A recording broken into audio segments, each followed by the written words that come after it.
Politico Politica. Politics for everyone.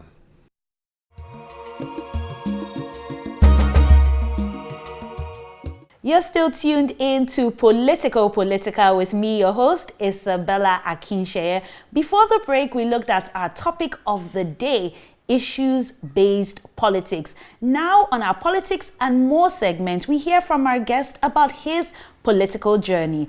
So, Tokunboh, has politics always been on the cards for you, or is it something that came up of recent?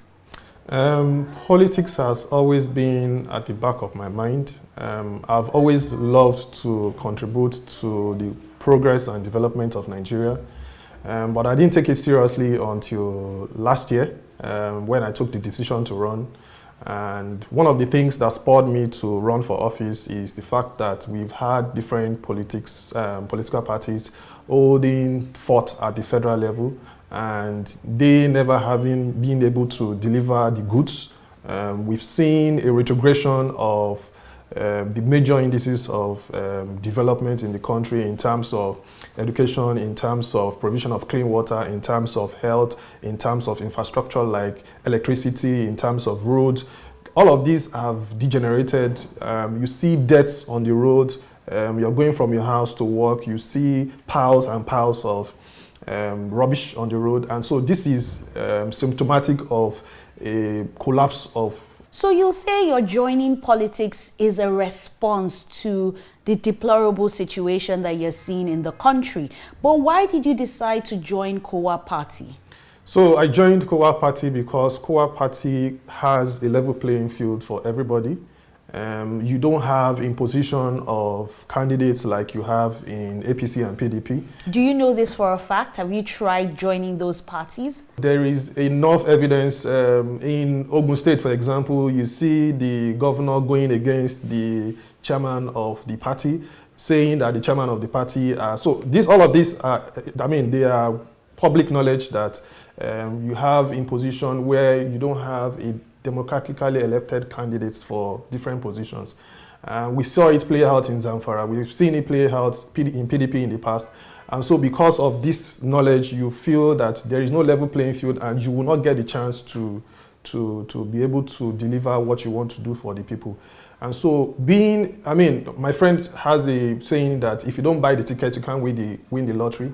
And so we feel that it's important for us to be on the ballot, for us to be able to deliver on any promises that we make to the people. So what is it about the ideologies of KOWA Party that actually fits with your value system? Fantastic question, Isabella. You see, in KOWA Party, we believe in modernism and we believe in progress.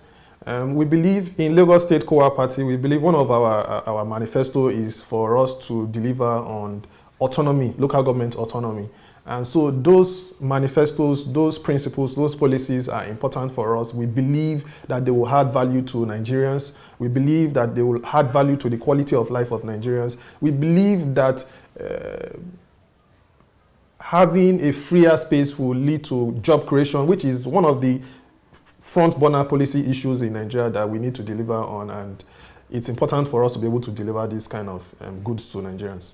Okay, so you already answered in saying that there's a level playing field in KOWA Party, but do you have any political mentors or godfathers or people that are backing you? There are people I look up to, people like Donald Duke, people like our presidential candidate, Mr. Byron, people like our last presidential candidate, Professor Remi Oshinaya. She was the only female presidential candidate in 2015 for KOWA Party.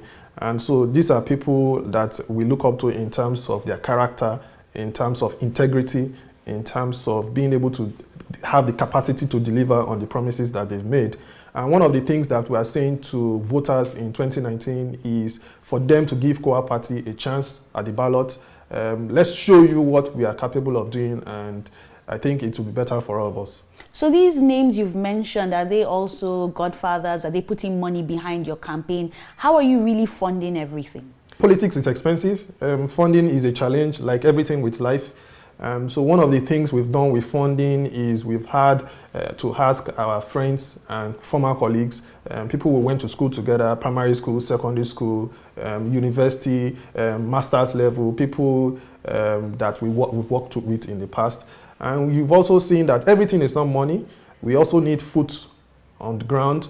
And so we've found a lot of people who have come to go knocking on doors with us, share flyers, help us to paste posters, people from my church, for example, RCCG. And so all of that has helped us to be able to reach on to voters. And so sometimes you need money, a lot of it as a matter of fact, but also you need foot on the ground. So my final question will be, if you collect money from people, do you owe them anything if you get voted in power? So one of the things that I tell people when I ask people for money is that we are going to be accountable for any money that you've given to us. So we are keeping a record of all the monies we've taken into banks in cash.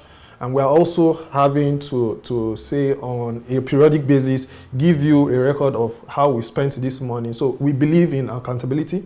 And when people donate money, we have that responsibility to give an account back to donors. Thank you very much, Tokunboh. And I like how you speak about accountability, because on our next segment, we'd like to hear about those plans that you have so people can hold you accountable. Thank you. We'll be going on a quick breather on Politico Politica, but don't go anywhere because it promises to be an engaging conversation on our Project Lagos segment coming up shortly.